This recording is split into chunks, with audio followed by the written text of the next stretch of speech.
What do you do when you just hit complete burnout?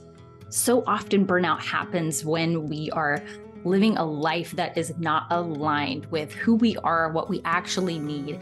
And a lot of times it's because we have gotten so good at silencing that internal voice, that internal compass.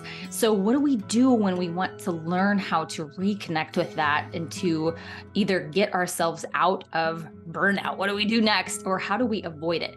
My guest today is Dr. Mary Sanders. Oh, first of all, welcome to the PS We Expire podcast. I am Morgan Motsinger. I'm really glad that you're here. And this episode with Dr. Mary it was such a phenomenal conversation. And I learned so much from her. She is a practitioner of intuitive medicine, but she also has a background in chiropractic. So she earned her doctorate in chiropractic from Logan College of Chiropractic in St. Louis, Missouri. And then she completed her certificate in positive psychology from the Whole Being Institute in Lenox, Massachusetts, and studied under Dr. Tal Ben-Shahar. So she also completed her master's in intuition medicine from the Academy of Intuition Medicine in Sausalito, California. I had so many questions for her about what exactly intuitive medicine is and how she made her path from chiropractic care to intuitive medicine. We had such a wide-ranging conversation about, what kinds of things happen in our childhood that disconnect us from ourselves, but also what life looks like when we do things that we just think that we're supposed to do that don't necessarily align with what we really want to do. So our conversation is wide-ranging. I learned so much from her.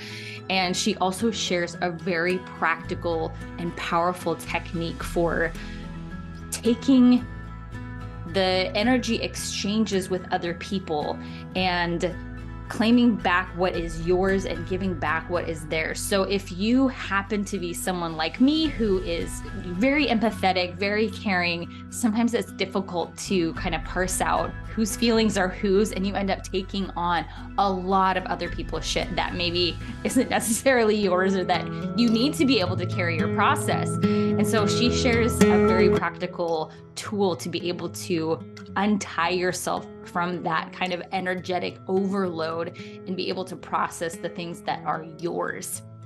So anyway, I'm so glad that you're here for this episode of the PS We Expire podcast. And I think that you will really, really enjoy this interview with Dr. Mary Sanders. I am so grateful to share this space with you today, Mary. For the listeners of this podcast, I was on her podcast yesterday and we had such a satisfying and fulfilling conversation. And a lot of it was me sharing my stories and my insight. And so today, getting to talk with you and hear about your expertise, where you're coming from, and the big message that you have, particularly for women and their holistic health. I'm so excited to talk with you today. Yeah. That's so sweet, Morgan. I have to share with you that I feel like you're my new best friend. I've spent more time with you in the last 24 hours than I have with my husband. So you have had my heartfelt conversations over the last day or so. It's my honor to be here, sincerely. Thank you for having me. I'm so glad. I'm so glad you're here. So I want to start out, first of all, just talking about really practically what is energy medicine and how did you come to this work? I know that's kind of like tell me all the things, but I know a little bit about your background in the chiropractic field. And I want to understand a little bit about what energy medicine is and how you made your way to this field of expertise.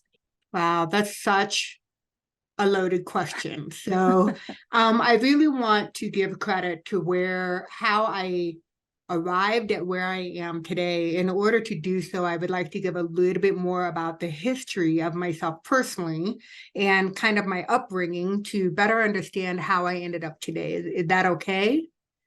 I would love to hear more about that. Okay. So for first and foremost, I should share with you and the audience, the listeners, that I was born hearing impaired. So my hearing capacity is 50% as to what the normal person hears. And so I went undiagnosed, meaning my parents didn't realize that I was hearing impaired until I was at least 3 years old.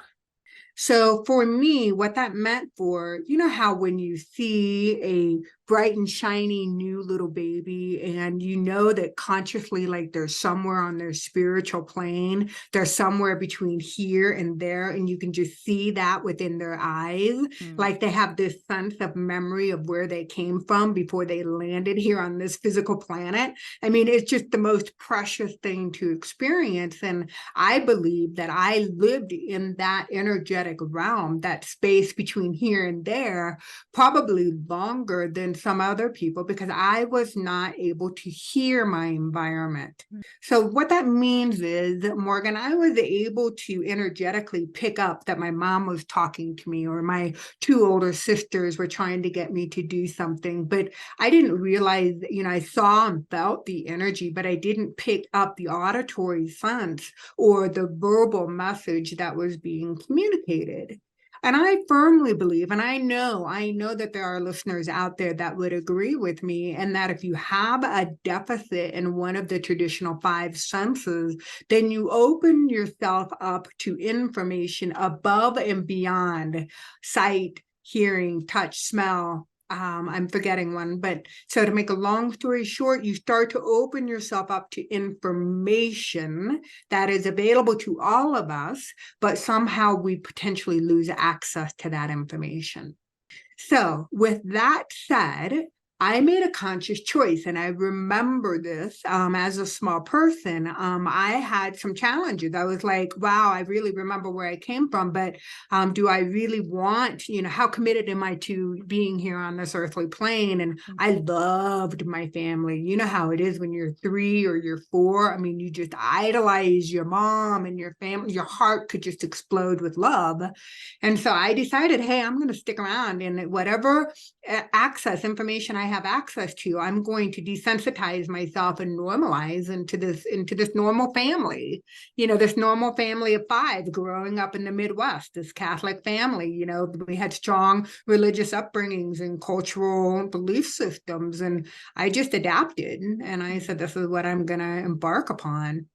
So I desensitized, and so consequently, I started getting kind of spontaneous downloads or informations when I hit my adolescence. And I was receiving information that I had no business receiving in my environment. And I remember this one instance. I was driving, so I must have been 16, and I pulled in. I grew up in a small rural community south of Chicago, so maybe 20,000 people in this population, 10 of which came from a state university. And I pulled into a kind of a neighborhood pool, and I saw an ambulance there, and I recognized that the guy that was being loaded onto the ambulance was not a classmate of mine, but he was a year older. I knew him through school, and I just kind of received information like, it's odd to see another classmate getting transported into an ambulance. And I went home and I said, Mom, I saw Tom. He was getting him, loaded into an ambulance, and I think he had a collapsed lung. And my mom's like, what?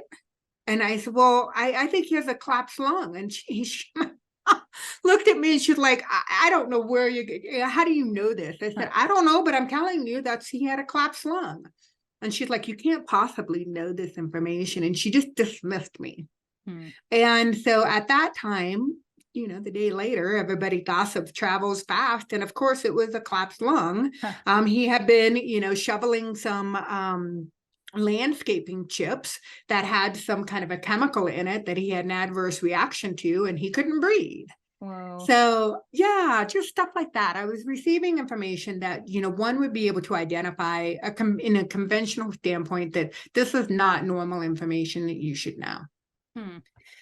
So What ended up happening, because I was hearing impaired, and both my parents were in academia. They were both both of them had their PhDs. One was a professor at a university, and the other one was an assistant, a vice principal or vice president to a community college. So academics, academics, academics, mainstream. And so I chose to go to undergraduate school, and I just knew that I had to have my hands on people. Like, I just was always a kinesthetic person. I was just like, these hands are here to do some work.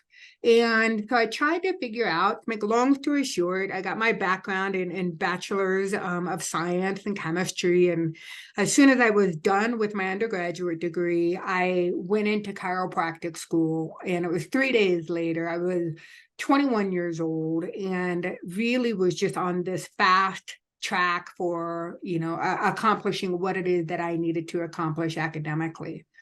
But something happened when I entered chiropractic school. So the philosophy was starting to seep in that the human body has this innate ability to heal itself, and that we as chiropractors are just here to help facilitate that healing process.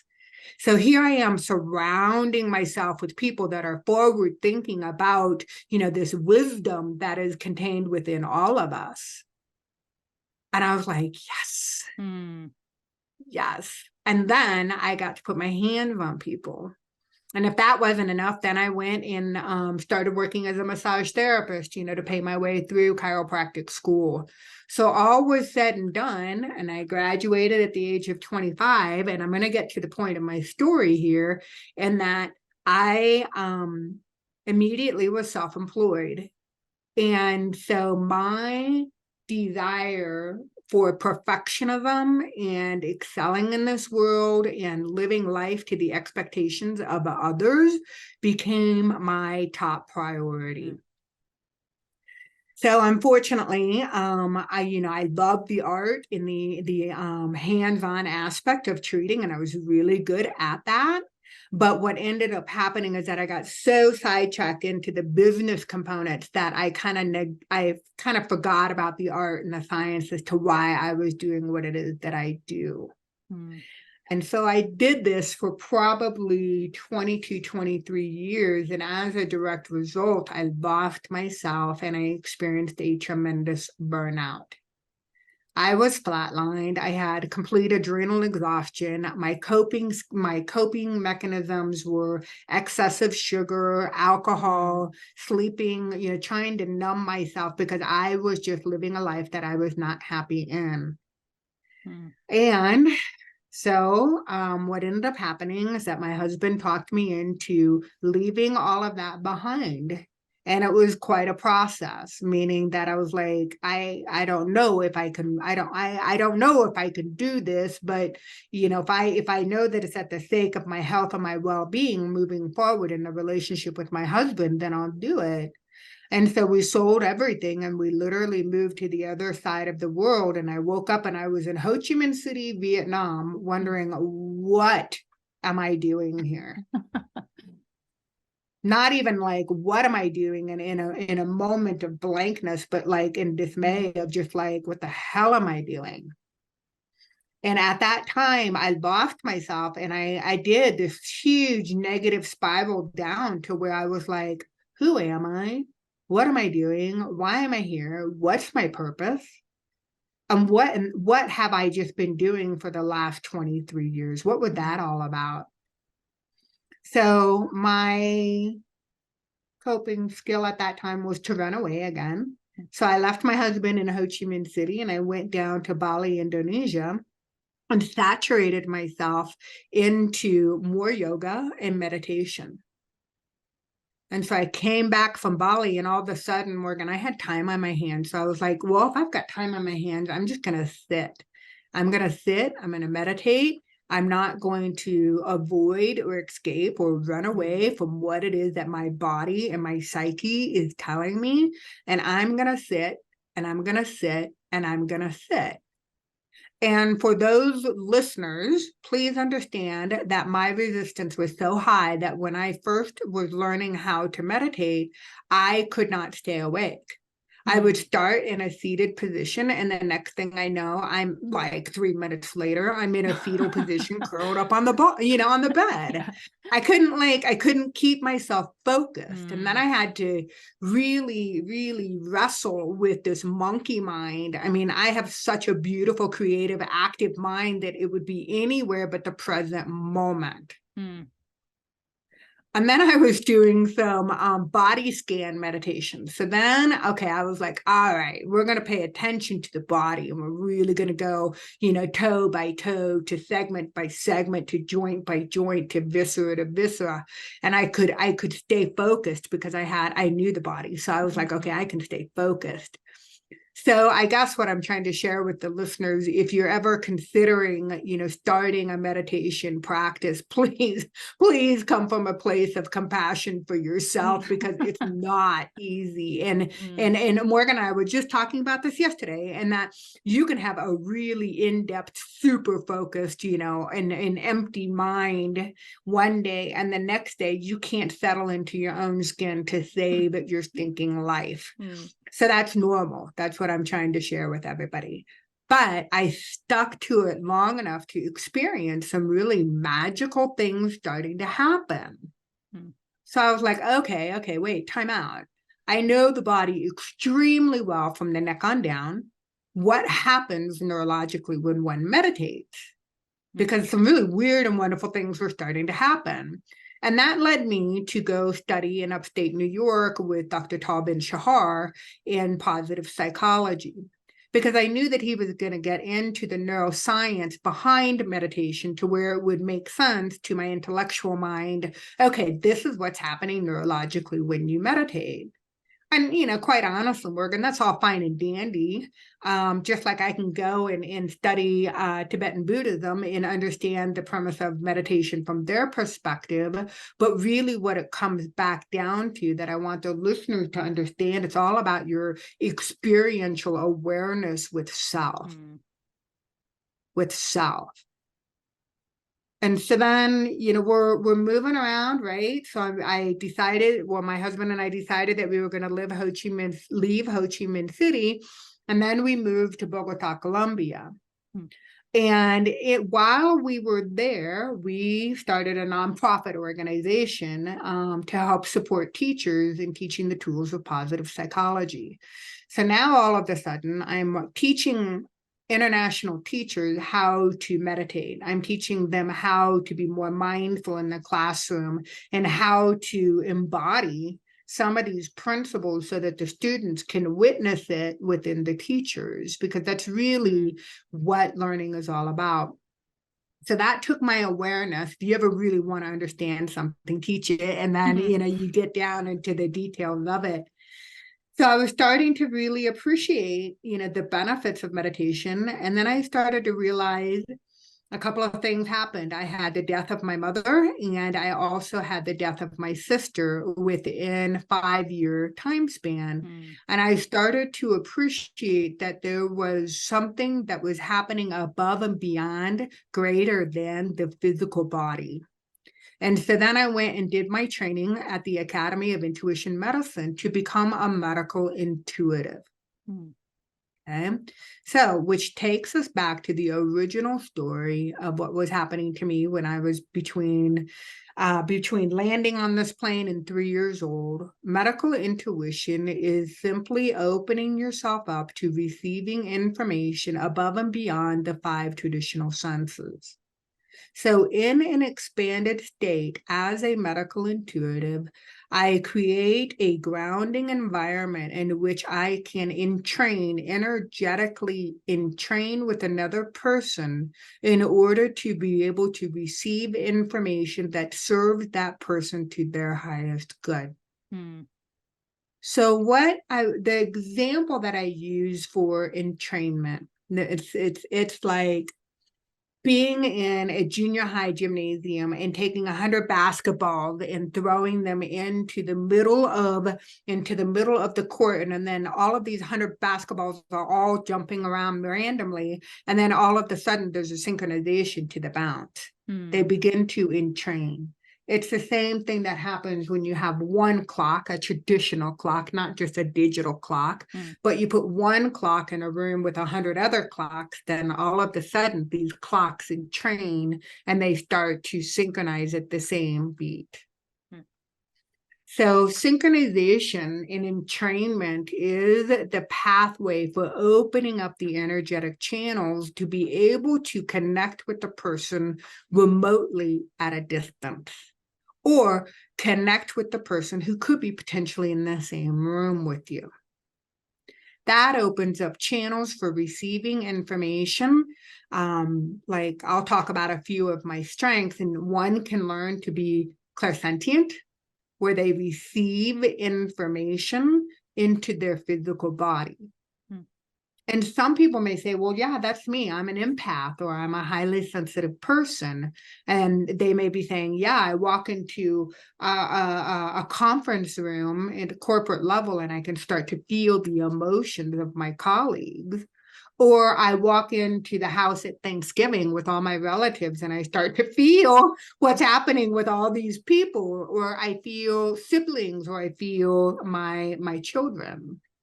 And so that clairsentience can be trained so that you can understand what's your information versus what's somebody else's information. You can receive information via clairvoyance, which is essentially a vision. You can receive information through psychometry, which is receiving information through your hand. You can you can become telepathic. You can have direct knowing or abstract knowing. You can start to experience more deja vu. These are all forms of intuition that every single one of us has access to. It's whether or not we choose to open up ourselves to receive this universal information. So energy medicine simply applies that principle, okay, to the human body, the energetic body. Okay, and I believe that energy medicine is going to be the next evolution of medicine. We've come full circle. We have absolutely come full circle. So from an integrative, holistic paradigm, we're now starting to talk about the mind, body, and spirit. And so energy medicine really does hone in with the spiritual component and the energetic, the electromagnetic current that runs within us, and we can direct that energy for healing purposes. I remember reading Dr. Joe Dispenza's book, You Are the Placebo, and having my mind completely blown on that. And the idea for anyone who hasn't read that book is like, why does a placebo work? And it goes into into the science behind how disconnected we are. Our awareness is so disconnected from our bodily systems, and that we're missing out on this communication that is always happening.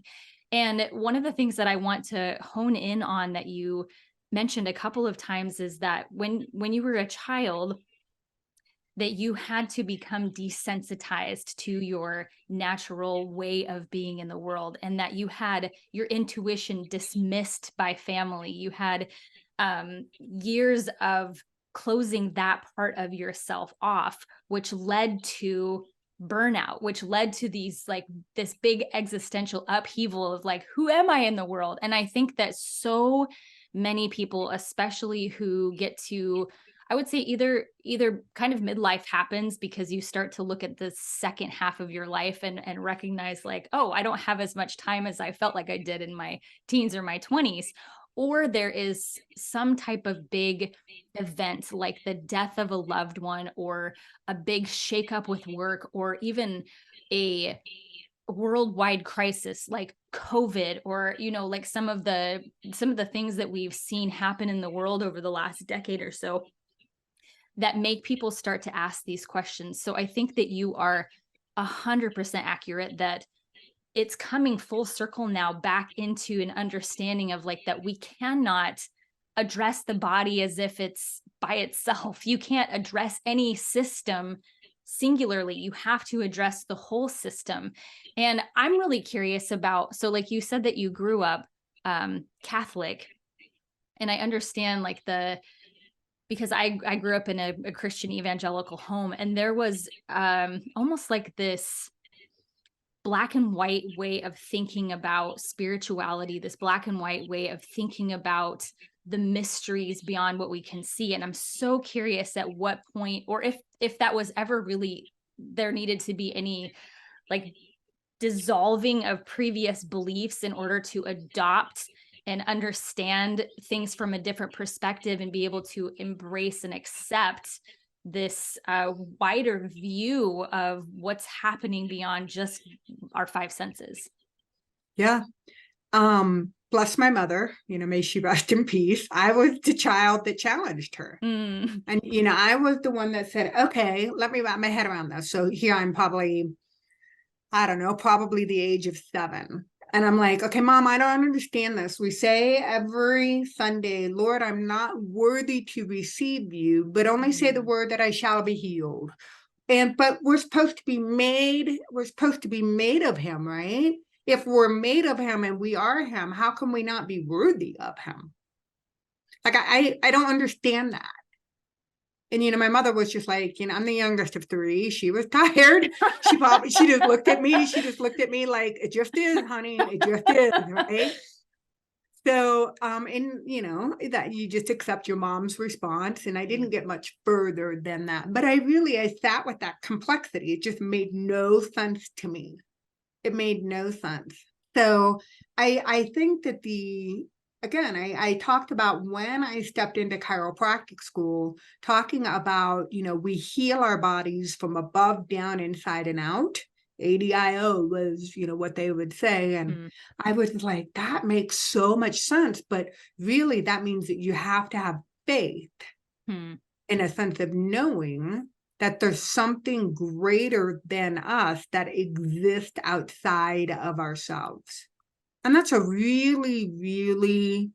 that's a big chunk to digest.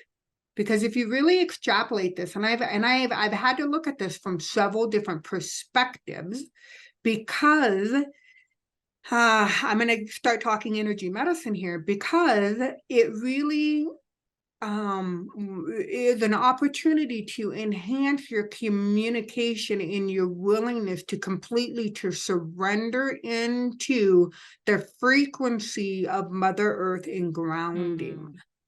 So that if we can completely surrender from the space of our first chakra, and we can talk about the individual chakras, but the first one, which is located deep within the pelvis, is most intimately connected with survival.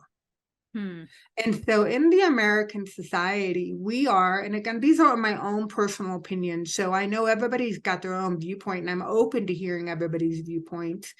But my belief system is that if we are living in a perpetual state of fear, it compromises our ability to truly communicate with the most sustainable energy that is there to design to support us. So even in the midst of the major life challenges, even in the midst of financial scarcity or health crises, one still gets to sit in the element of grounding into the most compassionate, nurturing energy force that we have available, and that's the earth frequency, and it's measurable. It is measurable with the Schumann's resonance, that we have this 7.83 hertz of energy. It's a low, deep resonant frequency available to us at all times. So like, when I feel challenged, when I feel energetically kind of disconnected, or I'm running a negative thought pattern, or I'm stuck in fear, like the one thing I want to do is like, give me a patch of grass, let me lay down. Give me a rock that I can sink into. Give me a hot springs or a mud bath or forest breathing. Give me a forest to Mm. walk in. Give me a tree to look at the moss. Give me something that gets me reconnected to that frequency. Because once I get connected into that frequency and have that faith to restore my faith that I'm taken care of, I always will be, regardless what challenges come my way, then I can kind of face the world again. I can kind of tackle Mm. whatever it is, find that courage to tackle whatever's in front of me. It makes so much sense that there would be so many people that are stuck in anxiety and stress when our technology, the way that we live our lives, pulls us away from nature all the time. Even the architecture of our buildings is not in tune with nature's natural structures and patterns and arches and all of that. It pulls us away from an important part of what it means to be human. And I appreciate so much the very practical advice of getting in nature, of getting in the grass, of reconnecting. And just even if it's, I would say, even if somebody doesn't align necessarily with all of the beliefs about how spirituality works, it doesn't matter because these things are true and they're going to impact you in a positive way regardless. That's so very true. How many times have somebody's, comes in from a walk? Huh, it's a beautiful day. I feel Mm-hmm. so much better. I didn't want to go for my walk, but I'm glad that I did. I feel so much better. Mm-hmm. Or they go out and they go for a hike, and then all of a sudden they're just happier, they're lighter. They just don't know why, but they enjoy being out in nature. I don't care if they know what Sherman's residence is. I really don't care. Just go and be in it and just Mm. accept the fact that you feel better. Know yourself well enough to recognize that you feel better once you come in from engaging in being in nature.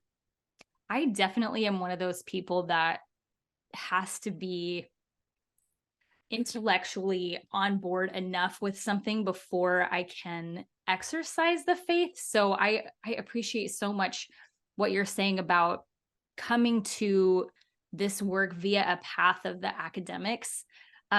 Because and I think that many people struggle to tap into this spiritual wisdom, into these spiritual messages, because we're also prompted by our culture to kind of stay up here, to always intellectualize and make sure things fit logically. And I would say that that is one of the ways that, like, as I moved out of a traditional religious and faith system, it's because I started to understand the wild mystery of everything that's actually available. And even just that phrase, wild mystery, just like gave me goosebumps all the way up to the crown of my head, because it is this it opens us up to where our curiosity will take us. And so much of healing comes when we can tap into our curiosity and also tap into how things feel in our bodies. So, like you said, if somebody goes for a walk and they feel better, it doesn't matter if there's like an awareness of why that is. It has to do with a close attunement to how things feel in your inner world. And many people, I think, get to burnout because they have lost the art and the love of that intuition and that self-awareness. So how would you recommend that people, particularly who are either facing burnout or who are feeling not at home in their own lives and in their own bodies, how do we start to move towards greater awareness? Mhm, mhm. I, I wish it was just a simple 1, 2, 3. And I and I That would and I be wish great. that would be wonderful, wouldn't it? And that 1, 2, 3 worked for every person that was listening to the Mm, podcast today. But I want to back up one moment because, Morgan, you're tapping into something that I think is super relevant in today's society.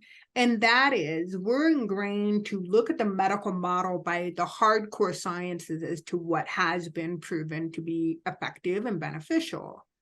And yet there's this whole realm, okay, this whole realm that of treatments and modalities that have been used for centuries, but we still can't physically, we're in the path of proving these sciences. But the premise of the podcast, Energy Medicine, which I host, is to bridge that gap. Because what happens is when there's a practitioner, like somebody like myself, they may be applying modalities that they know that hardcore science can't necessarily prove, but experientially it is effective for the patients that we are working on. Now, am I going to sit back and say, oh, no, this can't be true because science hasn't proven it when my patient is responding favorably? Heck no, I'm going to say, okay, experientially, I don't care if the science has been proven, because experientially, the bottom line is that this person is benefiting from these services. So there has to become a point in time when your intellect, that analyzer mind, begins to soften. And the analyzer mind happens within the frontal lobe, the space behind the forehead. And so what we're asking people to do neurologically, and again, this is what's going to tap into accessing more information in our intuition, we're asking people to soften their awareness away from the analyzing portion of their brain. And I get it. I get that the analyzing portion is what created an exact time for you and I to meet today. It's an exact time to get up in order to orchestrate your day, or to operate your Excel spreadsheet, or to conduct a business, or to run a life. I get there is a necessary part of the analyzer that needs to be functioning, but there is a greater area located further back within the cranium, within the area of the hypothalamus. Okay, the hypothalamus is going to be surrounding an area of ventricles smack dab in the midline of the brain, where the pineal gland resides. And that pineal gland it's no bigger than the size of your pinky nail, and it looks like a tiny little baby pine cone. And this tiny little baby pine cone has a ton of surface area on it, and it's all resonates with the vibration. And that vibration is what's going to be able to open up the levels of consciousness for people to be able to expand their intuition.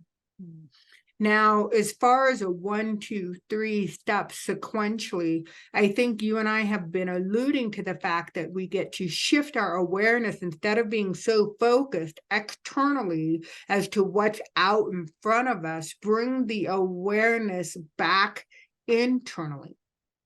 And there's many different ways that you can do that, and one size does not fit all.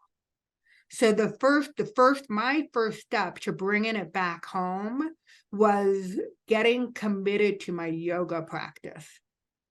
I've been practicing yoga. I learned it in my undergraduate years.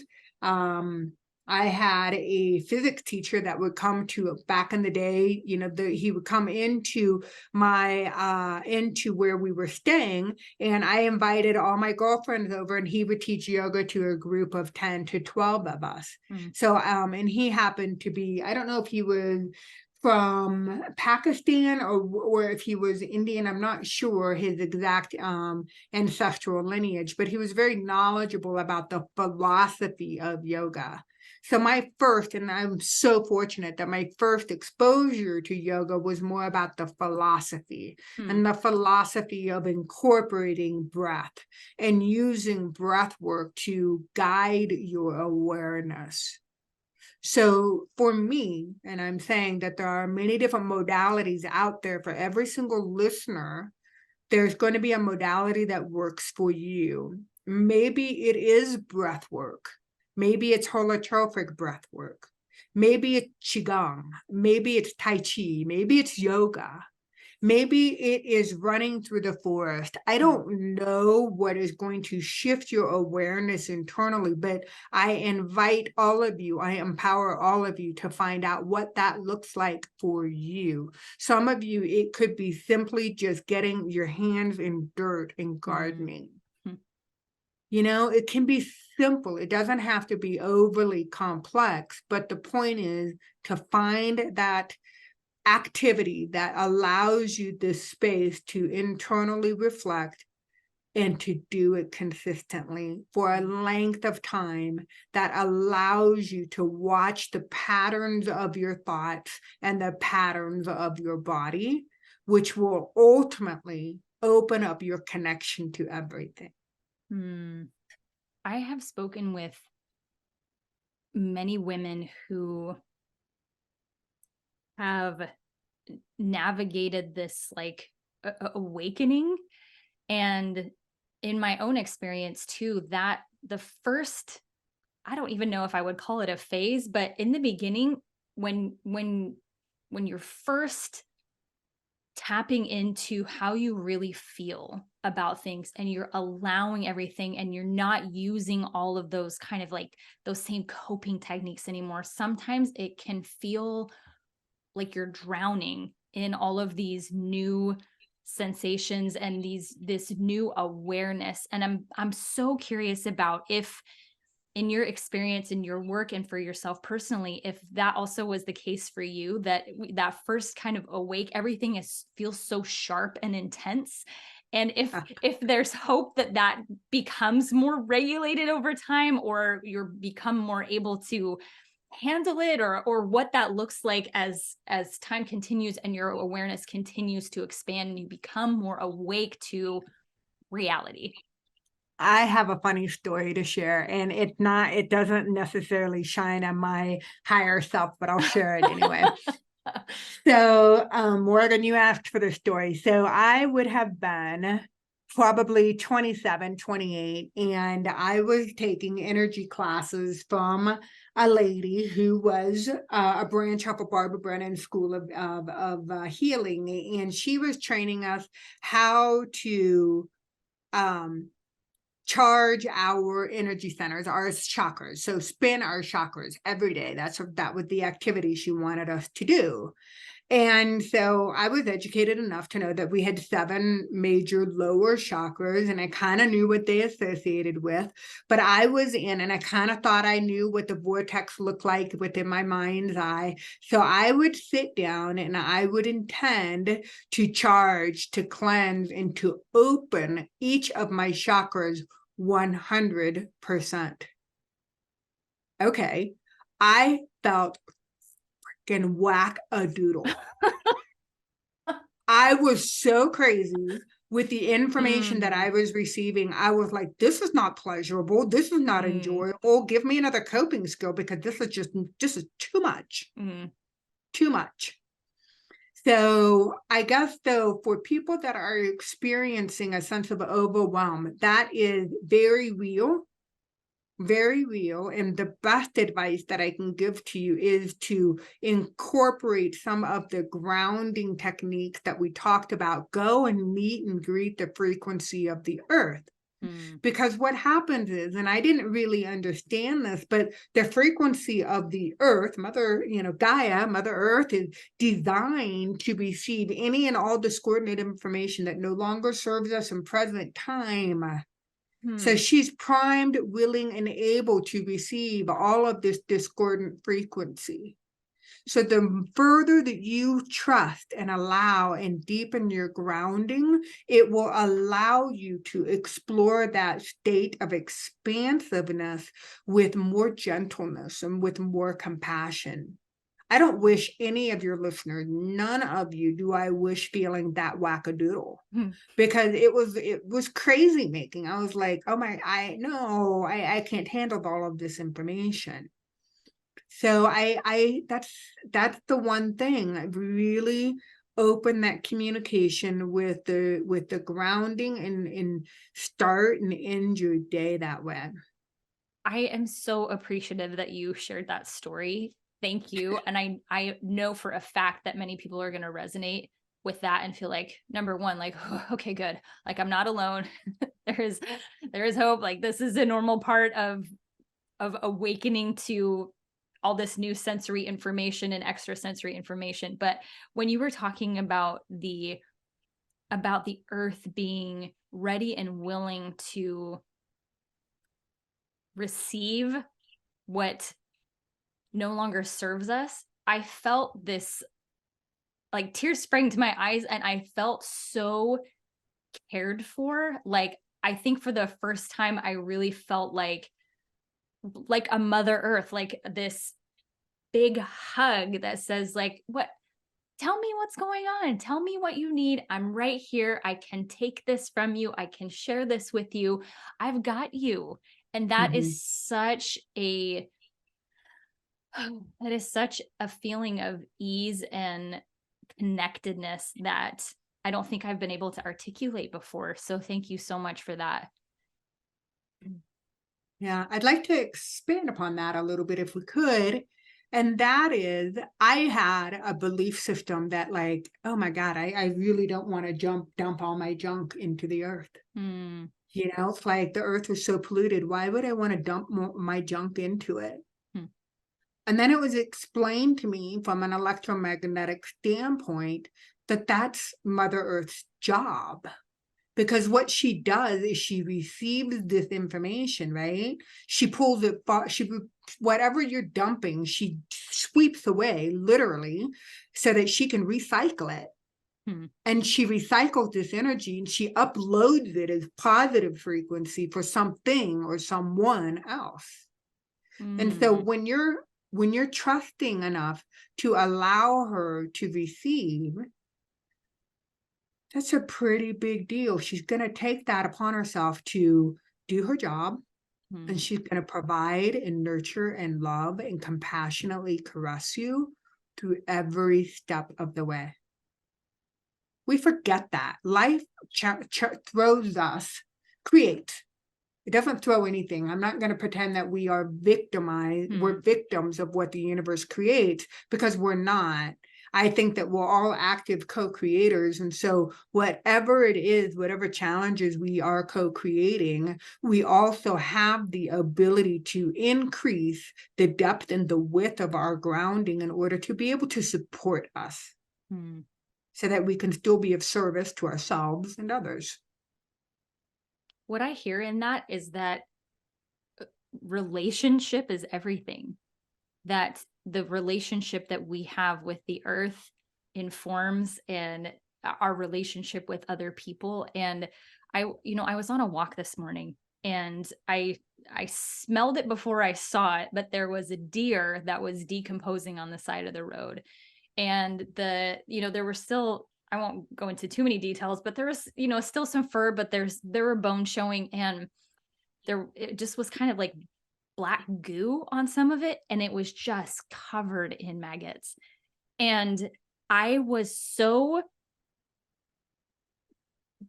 just blown away by the beauty of that. And I know that that sounds so bizarre, but in that moment I saw the intricacy and the beauty of the everything working together, that it's these natural cycles of birth, death, and that even in death, it meant life for some other form.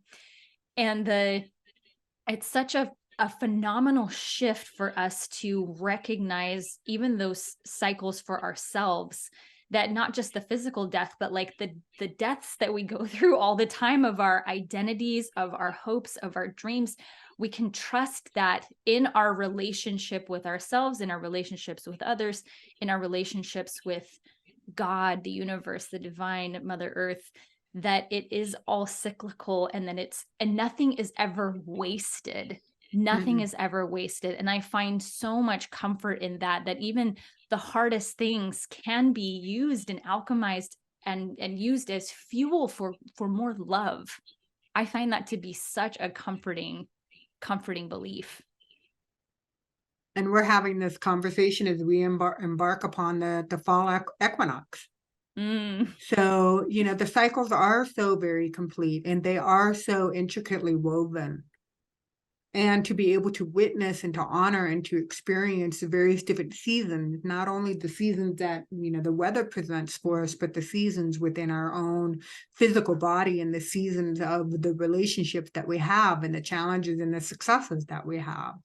I thought what you said, Morgan, was so beautifully poetic. And the word that you used that resonated the most was the alchemic composition. So, the magic and the blend of everything, just so perfect in its creation. I get a sense that in the practices of grounding, in the practices of being in nature, that is what we are reminded of. Go ahead. Go ahead. I think we forget.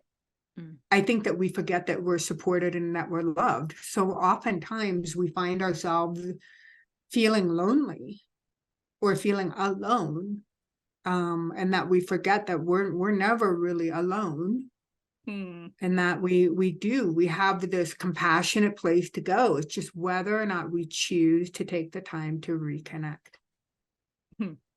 The funny illusion of separateness. Yeah. that keeps us siloed, that keeps us feeling like we're disconnected from other people, instead of understanding that we're all part of the same ecosystem. So for women, especially, who are bumping up against burnout, who are maybe asking themselves these questions for the first time about, like, how do I reconnect with myself? And I know I asked this in a roundabout way earlier, but can you talk about, I guess, like, what some of your personal mission and your big message that you want to impart, and the wisdom that you want to impart on people? Yeah, and you did ask that, and I apologize. I kind of gave you kind of an evasive answer, but when it comes to burnout specifically, in my professional experience, I've seen two primary energy centers that were most intimately involved with burnout. The first one we've already talked about is the first chakra, and the willingness to ground and to allow that support, the nurturance and the love. The second chakra, interestingly enough, that gets compromised, and you guessed it earlier, was the heart space. And the heart space for me, I mean, obviously it's a center for love, and it's, how we hold space and compassion for others, but more intimately, Morgan, it's compassion for ourselves. And so when I find that women are hitting up with the threshold of burnout, they are running an existence in which they are not demonstrating a lot of self-love, and that they're running up against the idea of perfectionism. And perfectionism, in my opinion, is highly overrated. I would rather spend my energy striving for excellence and just accepting that it's just good enough. It's good enough in the moment with the resources and the tools that I have. It may not be perfect in the eyes of, the person that's expecting something of you, but all you ultimately can do is the best that you can. And there are times that we're more filled with our vitality and can handle more higher capacity. And then there are times which we have a lower reserve of vitality and life force energy. And that's okay. We just got done talking about the cycles. And I guess that the more that we align, the more that women align with perfectionism and head down that path of burnout, it really creates a sense of disconnection between what's happening within your body and the expectations that you are placing upon yourself. So burnout's tricky, and that causes a whole central nervous system dysregulation. It runs a very similar pathway neurologically within the vagus system as to where trauma lies. So when we're choosing to align with burnout and that dysregulation in the central nervous system, we're essentially aligning with the fear of trauma that resides within us. That makes so much sense. And that, when you were talking about perfectionism, that's immediately what came to mind, is this belief that if I do things perfectly, I will avoid pain. If I do this presentation perfectly, I'm not going to have have the pain of my boss not liking it. If I, cook the perfect dinner or have the house a certain way or talk with my children a certain way, then I won't have the pain of possibly being rejected. and Mhm. and perfectionism is a lie, because like you said, it not only is it not possible, but it's an impossible standard for ourselves. And we get ourselves into trouble anytime we try and resist or escape what's actually happening. And the reality is that being in this human experience means that you will be in pain sometimes. You will be Mhm. rejected. You will feel alone. You will feel ostracized. You will feel unsure about what to do. And the more that we can get a hold of these tools that help us navigate our inner landscape, the more it doesn't, we still care about what happens out here in our circumstances, but it becomes less important for it to be the way that we hope it's going to be, because we know how to help ourselves, and we know how to calm the inner chaos, and we know what to do when we feel dysregulated, and we know what to do when we can sense that we're blocked in certain areas. And that, I think, is such a powerful and important place for us to get.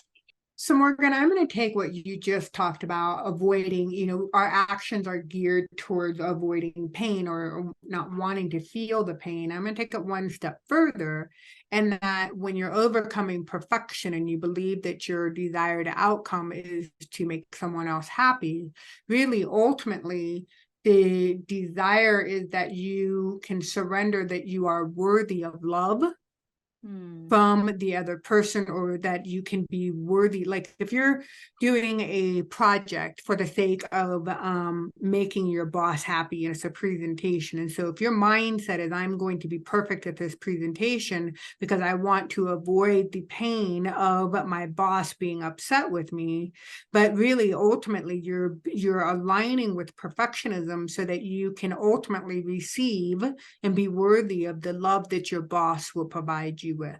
Hmm. So the worthiness, because we were talking about the heart chakra, and the premise behind the heart chakra is all about compassion, not empathy, but compassion. So compassion for self. And so when we align the space of the heart with the fourth chakra, with the first chakra, and trusting that you're always going to be provided for, that allows a person to stand within a state of excellence and not to be driven into burnout.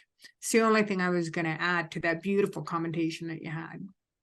That's a really important place to get to. And I do think that so many of the problems, I guess, stem from a feeling of unworthiness. So how, if someone is recognizing in themselves, oh man, like I really do feel unworthy of the things that I want in life. I feel unworthy of particular type of relationship. I feel unworthy of this person's love. I feel unworthy. What do you recommend someone do to shift that way of thinking? And my guess is that some of it is just these deeply laid neural pathways that when we have this stimulus, our response is unworthy. And I would venture to guess that a lot of that is laid down in childhood when we have these experiences of being rejected by the people that are supposed to love us unconditionally. So how do we go about rewiring some of that? How do we go about recognizing and changing our beliefs about ourselves? This is a good, yummy, loaded question. Sincerely. And so, because I want to make this as practical as I can for the listeners, please know and trust that when you're having this negative thought pattern reoccurring and looping within your brain, know that the origin of this belief system came from someone else. Hmm. It's not yours. And if you're adopting it and accepting it as yourself, know that you were conditioned to believe so. Hmm. So the best way that I know to support women is to teach you how to empower you to create a very sacred container, an energy bubble that where you are the only spirit that resides, the only spirit. This is a sacred space where your family is not living. Your spouse doesn't live within that space, your children, your boss, your siblings, your neighbors, your who knows. The people, when you feel or when you are experiencing those negative belief systems, please, I invite you to gently, gently ground into the frequency of Mother Earth, like we talked about. Go take a walk in nature, put your bare feet, go walk around in your backyard. I don't go pot a geranium. I don't care what you do, but get connected with the frequency of the earth. But one of the techniques that I want to talk about today is the idea that you can neutrally separate. You can be this beautifully contained bubble that you live in your bubble where only you live in, and you can be a separate, identifiable energy system that's part of a whole. So what I mean is at the end of the day, you can do this in the morning as well, but I find it helpful at the end of the day. I'll use myself as an example. I will set the intention to neutrally separate from all of my patients. And when I'm holding space energetically and doing my medical intuition work, I do this at the end of every call. So I train all of my clients to neutrally separate from me. I may have a bubble of all the people that I played tennis with that day. Or I may have a bubble of all the people that I practice yoga with that day, or as simple as my cashier at Whole Foods, or the guy that checked me out at the gas station. You know, you come in contact with so many energy systems throughout the day that at the end of the day, it serves you to neutrally separate. And I was taught, I want to give credit to this technique. I was taught this during my first 3 classes at the Academy of Intuition in Sausalito, California. That is, the director's name is Dr. Francesca McCartney, and she taught this early on. And I wish that this would be taught to all women, all people that are within the medical field, or all people that are in the service industry. Okay. For all moms and parents out there. And essentially what you do, Morgan, is that you sit in kind of a grounded state and you close your eyes and you begin to envision various different spheres of the people. Like I just mentioned, I have a sphere for my patients. I have a sphere for my tennis people. I have spheres, and these spheres are located way outside my energetic bubble. So for those of you that don't know your own personal container, imagine these people outside of your home. Imagine them across the street, across the city, in another state. So they're separate and identifiable, separate from you. And I invite everybody and the listeners, and that is to, you know what? Morgan, how would it feel to you if we spent 5 minutes and I walk everybody through this process? Oh, yes, please. I would love that. Okay. All right. So listeners, what I'm going to invite you to do is to have a seat. And I know some of you may be driving. And so if you're driving, please, this exercise is not for you, unless you're talented at driving with your eyes closed. But nonetheless, so please sit with your feet comfortably seated on your feet on the floor. And because we've been talking about connecting with the earth energy, just imagine that the soles of your feet are connected with the soil and that you're exchanging this earth energy. This just happens naturally. And then I'm going to invite you to gently take both palms facing away from your body. If you want to rest your elbows on the chair, that's fine, or the couch, or wherever you're sitting, but gently begin to imagine these spheres of individuals that you have made contact with today.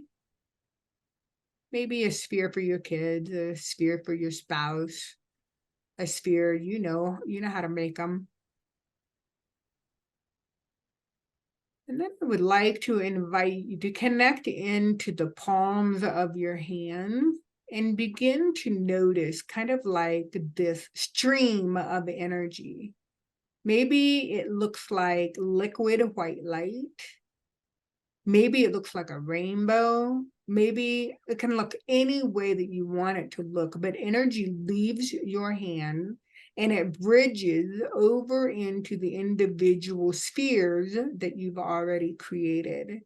And you're simply going to set the intention that you are gifting back their energy that you shared throughout the day. All the difficult and loving conversations that you had, the energy, the organization, the thoughts, the words, everything that you exchange, and you're going to gift it back. So imagine that it's Christmas morning and all the presents are located underneath the tree, and you take the pleasure of picking up one gift and giving it to your spouse, and you see your spouse just light up with joy, like, this gift is for me. And they start to unravel it, and their enthusiasm and their excitement gets higher and higher. They receive this gift and they accept it as love.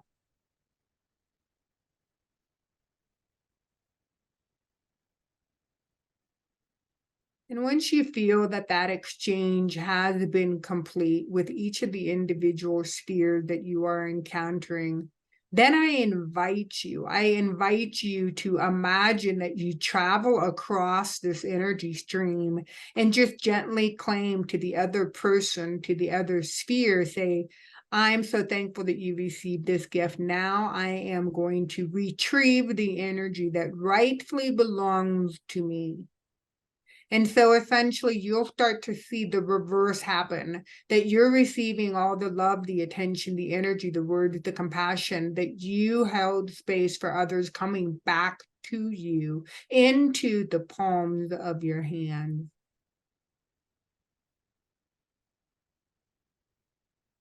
And let's just set the intention to ground down this energy so that you can release it back down through the physical body. Allow Mother Earth to recharge this energy, to clean it. And then you're basically going to do what is called a neutral separation. So you can just simply state I and your first name, and then just locate where you are. I'm sitting in my office. I'm sitting in my living room. I'm sitting behind a desk. And then maybe say out loud 3 separate identifiable neutral items. So I would just say, I have gray sneakers on today. I have a maroon jumpsuit on. My desk is black. And so then each of those spheres energetically will say something that identifies them, that makes you guys separate. And then just set the intention to begin to dissolve the energy streams going from the palms of your hand. And you bring your awareness back to self as a separate, identifiable, beautiful spirit living in a human home. Find your breath and then begin to open your eyes.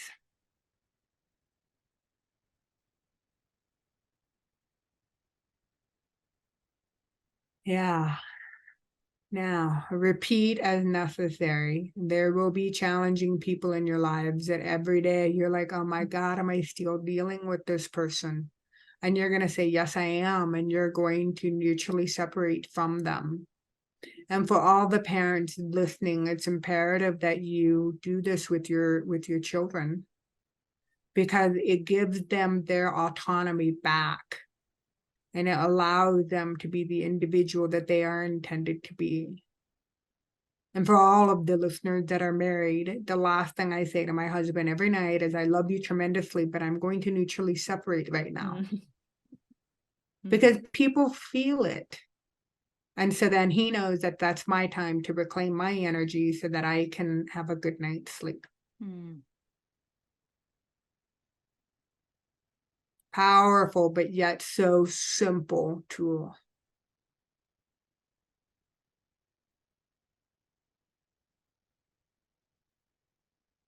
Yeah, and I'll say this, Morgan. Having people that I love that have passed, I still neutrally separate from them.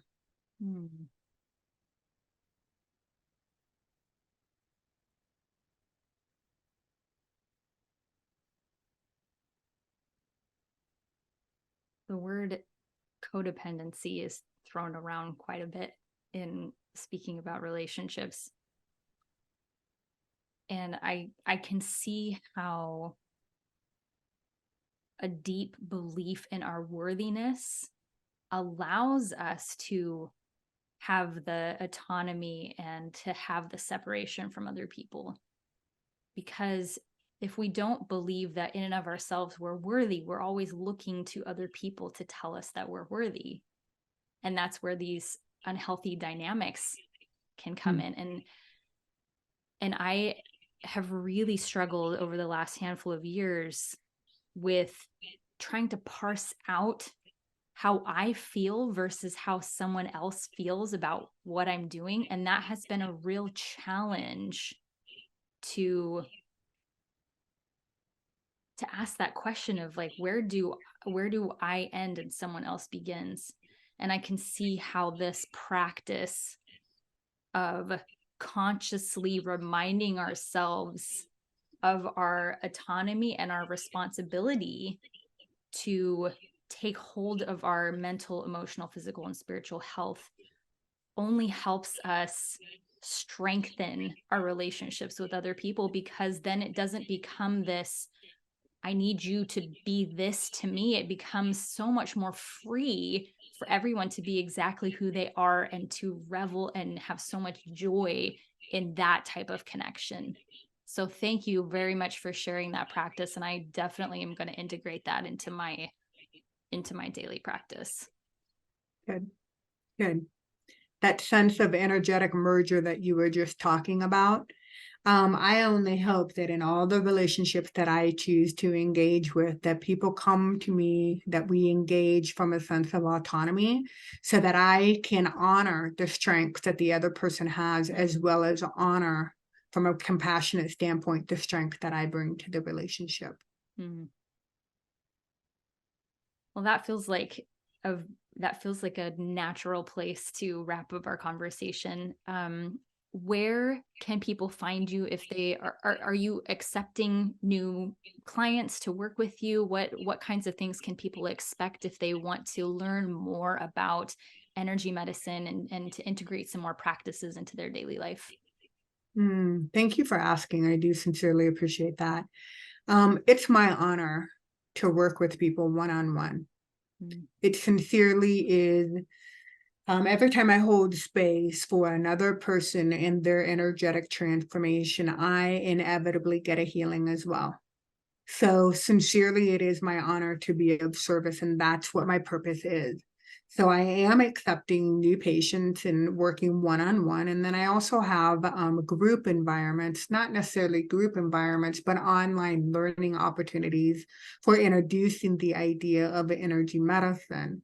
That's kind of metamorphosizing as we speak. So I would rather support people one-on-one to really to really create the space that some of these ideas and the energies in the containment becomes embodied. The best way to connect with me is via my website, and my website is drmarysanders.com. And on that website, you'll be able to get access to a link to my podcast, which is called Energy Medicine. You'll be able to link to one-on-one services, whether you want them in person or you want them remotely. And it is natural. It is natural to have questions. So on the website, you can do a discovery call free of charge so that we can get connected via Zoom so that I can better understand how I can be of service. If I can't be of service, or we don't feel like I am intuitively the right person to support you, I will go through the channel of my resources and connect you with the right person. So the intention is always to support the other person to their highest good at all times. Thank you very much for that. And I for people who are interested, check out her podcast. It's such a phenomenal free resource to be able to learn more about what all of this means, how all of this can positively impact our lives. And like you said at the very beginning of our conversation, always pulling ourselves into this awareness that there there is higher and greater good for all of us, and that there's always somewhere to go into more depth of self-awareness, self-love, and greater connection and community with other people as well. So thank you very much for being a guest on my podcast today. My honor. And thank you for being you, and blessings to all that are listening. Thank you. And my listeners, before we go, P.S.